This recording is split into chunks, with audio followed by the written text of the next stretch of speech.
कहते हैं कि दुनिया में मन सबसे ज्यादा शक्तिशाली चीज होती है।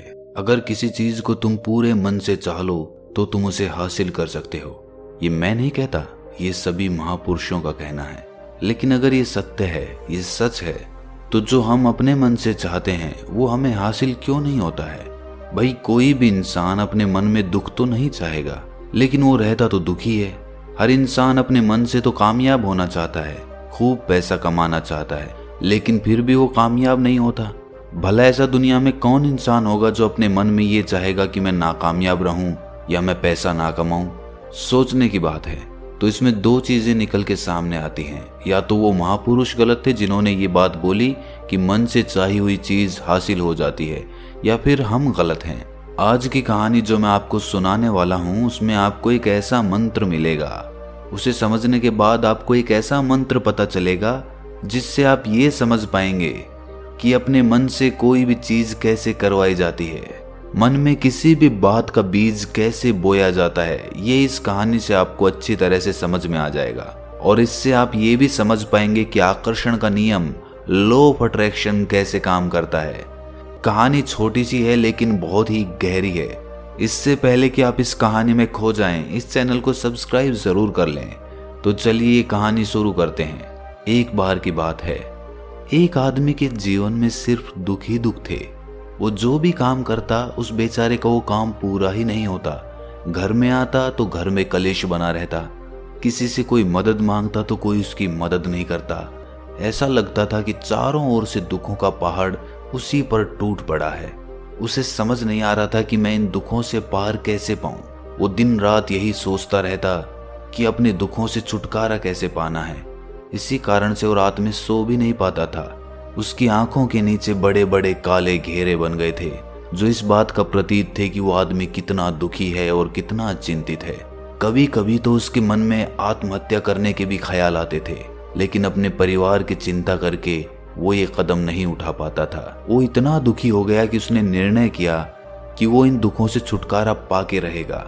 इसके लिए चाहे उसे कितनी भी मेहनत करनी पड़े, कुछ भी करना पड़े, चाहे अंगारों पे चलना पड़े, लेकिन इन दुखों से छुटकारा हासिल करके रहेगा। ऐसे ही एक दिन उसने अपने मित्र से पूछा कि मैं अपने जीवन को कैसे सुधारूं। उसके मित्र ने उसे बताया कि तुम किसी बाबा के पास जाओ। बाबाओं के पास ऐसा मंत्र होता है जिससे सारे दुख मिट जाते हैं, जीवन खुशियों से भर जाता है और धन संपदा भी हासिल हो जाती है। तुम किसी ऐसे बाबा को ढूंढ लो, बस तुम्हारा काम बन जाएगा। उस आदमी के मन में ये बात पूरी तरह से पक्की बैठ गई कि कोई बाबा ही मेरा दुख दूर कर सकता है, और इसीलिए उसे किसी भी बाबा के बारे में पता चलता तो वो उस बाबा के पास पहुंच जाता। वो उस बाबा को अपनी समस्या बताता और उससे उसका समाधान पूछता और कहता कि बाबा, मैं कुछ भी करने के लिए तैयार हूं, लेकिन मेरी इन समस्याओं से मुझे छुटकारा दिला दीजिए। आप जो कहेंगे मैं वो करूंगा, लेकिन मेरे जीवन को सुधार दीजिए। बाबा उसे कुछ टोने टोट के बता देते थे करने के लिए, और बदले में दान दक्षिणा ले लेते थे कि ये टोना टोटका करने के बाद तुम्हारे घर में सुख शांति बनी रहेगी, बस इस टोटके को पूरी विधि के साथ करना। वो आदमी घर लौटकर पूरी विधि के साथ टोने टोटके करने लगा, लेकिन बहुत टोने टोटके करने के बाद भी उसके जीवन में कुछ बदलाव नहीं आया। इसके विपरीत उसका जीवन और ज्यादा दुखी हो गया। जो भी बाबा उसे टोना टोटका देता था, वो बदले में उससे दान दक्षिणा लेता था, जिससे उसका धन भी धीरे धीरे खत्म हो रहा था। इससे उसके जीवन में दुख और ज्यादा बढ़ गए। तब उसे लगा कि बाबाओं के पास जाने से तो मेरे जीवन में दुख कम होने की बजाय बढ़ते ही जा रहे हैं, तो मुझे क्या करना चाहिए? बाबाओं के पास जाऊं या ना जाऊं? फिर एक दिन एक आदमी ने उसे बताया कि तुम अपने घर में किसी पंडित को बुलाकर हवन करवा लो। हवन होगा, घर शुद्ध हो जाएगा। कोई भी बुरी ऊर्जा होगी घर में तो वो घर से बाहर चली जाएगी। किसी पंडित को बुलाकर पूरे विधि विधानों से मंत्रोच्चारण कराओ और हवन कराओ, जिससे घर में सुख शांति आए। उस आदमी के मन में ये बात बैठ गई और उसने एक पंडित को अपने घर पर बुलाकर हवन करवा दिया। हवन अच्छी तरह से संपन्न हुआ। बदले में पंडित ने भी अच्छी दान दक्षिणा ली और उसके बाद वो वहां से विदा हो गया। लेकिन कुछ दिनों के बाद उस आदमी को महसूस हुआ कि उसके जीवन में अब भी कोई बदलाव नहीं आया है। अब वो आदमी पूरी तरह से दुखी हो गया और ज्यादा परेशान हो गया। अब तो उसे लगने लगा था कि मेरे जीवन में से दुख कभी खत्म ही नहीं होंगे। और यही सोच सोच कर उस आदमी का बुरा हाल हो गया था। फिर एक दिन उसे अपने मित्र से एक ऐसे बाबा के बारे में पता चला जो समाधान बताने के लिए कोई दान दक्षिणा नहीं लेता था। उस आदमी को लगा कि ये बाबा दूसरे बाबाओं की तरह नहीं हो सकता, क्योंकि ये दान दक्षिणा तो लेता ही नहीं, और अगर दान दक्षिणा नहीं लेता तो ये सच में कोई सिद्ध बाबा होगा। और यही सोचकर वो उस बाबा के पास पहुंच जाता है। जब वो आदमी वहां पर पहुंचता है तो वो बाबा ध्यान में बैठे हुए थे। ये देखकर वो आदमी वहीं पर चुपचाप बैठकर ध्यान से बाहर आने का उनका इंतजार करने लगा। थोड़ी देर बाद बाबा ने आंखें खोली तो सामने एक दुखी और परेशान युवक को बैठे देखा। वो उसकी आंखों के नीचे काले घेरे देखते ही समझ गया कि ये आदमी अपने जीवन से कितना परेशान है। उसे संबोधित करते हुए बाबा ने पूछा कि बच्चा, क्या चाहते हो?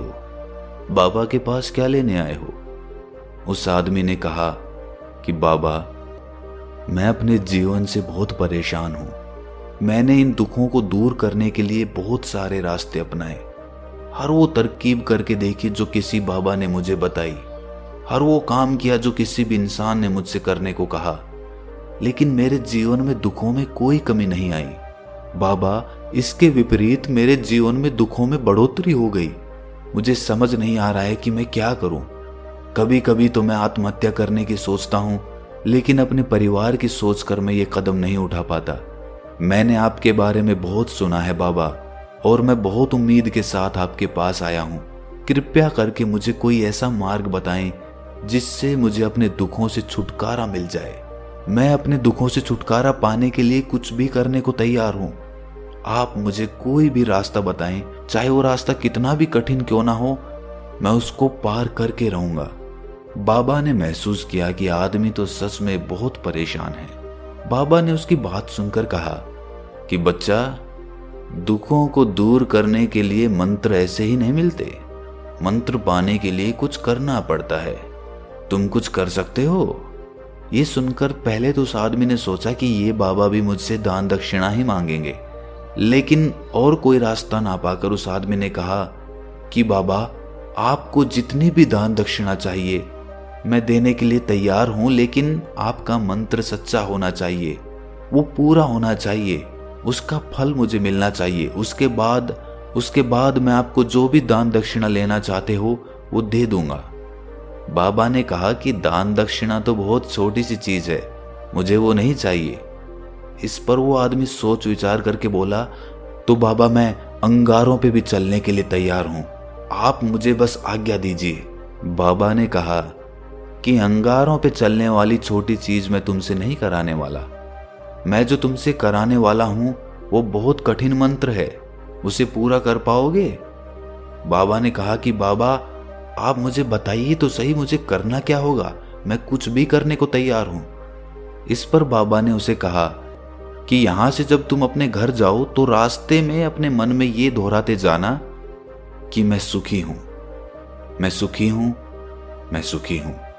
बार बार अपने मन में यही दोहराना, और याद रहे जुबान पर ये नहीं आना चाहिए, ये सिर्फ मन में दोहराना है।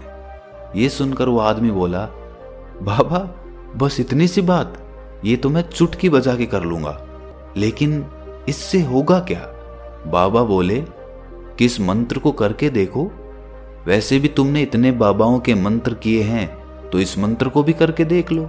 उस आदमी ने सोचा कि बाबा कुछ दान दक्षिणा तो ले नहीं रहे, और छोटा सा मंत्र है, इसे तो मैं कर ही लूंगा। वो बोला, ठीक है बाबा, मैं ये मंत्र जरूर करूंगा।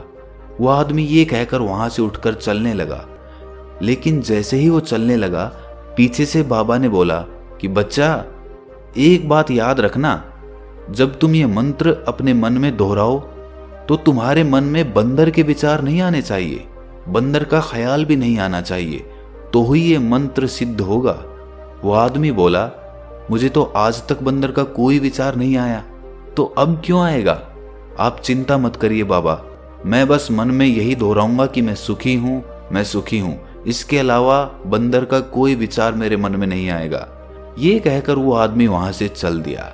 वो अपने मन में मैं सुखी हूं, मैं सुखी हूं ये दोहराता हुआ थोड़ी दूर ही चला था कि उसके मन में अचानक बंदर का ख्याल आ गया। बंदर का ख्याल एक बार आया और चला भी गया, लेकिन उस आदमी ने सोचा कि आज तक तो मुझे बंदर का कोई विचार नहीं आया, ये आज बंदर का विचार क्यों आ गया। और ऐसे करके उसने उस बंदर के विचार को पकड़ लिया। वो ये भूल गया कि मुझे क्या मंत्र दोहराना है और वो बंदर के बारे में सोचने लगा। जब थोड़ी देर बाद उसे फिर से होश आया तो वो फिर से अपना वही मंत्र दोहराने लगा जो बाबा ने उसे बताया था, मैं सुखी हूं, मैं सुखी हूं। लेकिन अचानक से उसे सामने एक बंदर दिखाई दिया और ये देखकर उसके मन में फिर से बंदर का विचार उठ गया और वो अपने अंदर से इस विचार को बाहर फेंकना चाहता था। वो चाहता था कि मेरे अंदर किसी भी तरह बंदर का विचार ना आए, लेकिन उसे तो सामने बंदर ही दिखाई दे गया।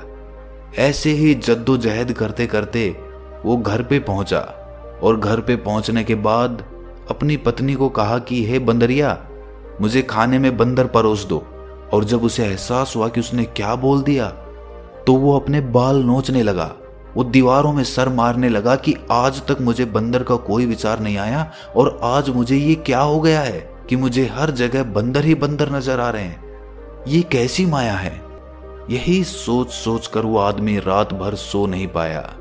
रात भर करवटें बदलता रहा और सुबह उठकर सीधे उसी बाबा के पास पहुंच गया और उसके चरणों में गिरकर कहा कि बाबा, पता नहीं क्या चमत्कार हो रहा है, आज तक मुझे बंदर का कोई विचार नहीं आया, लेकिन कल से जब से आपने मुझसे कहा कि बंदर का विचार नहीं आना चाहिए, तब से मुझे हर जगह बंदर ही बंदर नजर आ रहे हैं। उस आदमी ने कहा कि बाबा, मुझे तो आपके पीछे पेड़ पर बैठा हुआ बंदर भी केले खाता हुआ दिखाई दे रहा है, ये हो क्या रहा है बाबा।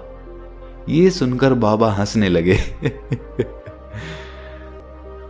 बच्चा, मन का जाल एक ऐसा जाल है जिसे समझ पाना इतना आसान नहीं है। बंदर तो तुम्हारे रास्ते में पहले भी आते थे। जब तुम मेरे पास आए थे तो इन्हीं पेड़ों पे ये बंदर घूम रहे थे, लेकिन तब तुम्हारे ध्यान में ये बंदर नहीं था, तब तुम्हारे ध्यान में सिर्फ अपने दुख थे।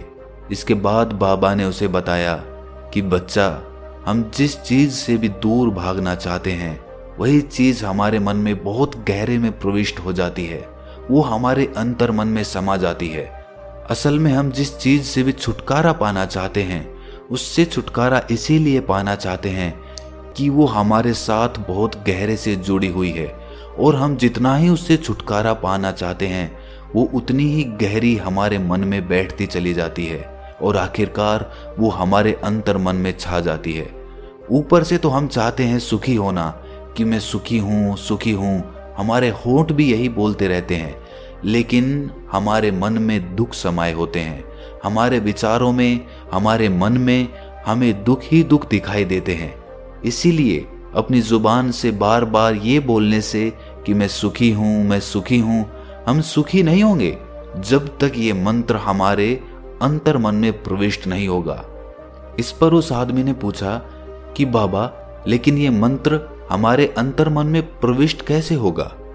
ये सुनकर बाबा ने कहा कि बच्चा, अपने दुखों से लड़ना बंद कर दो।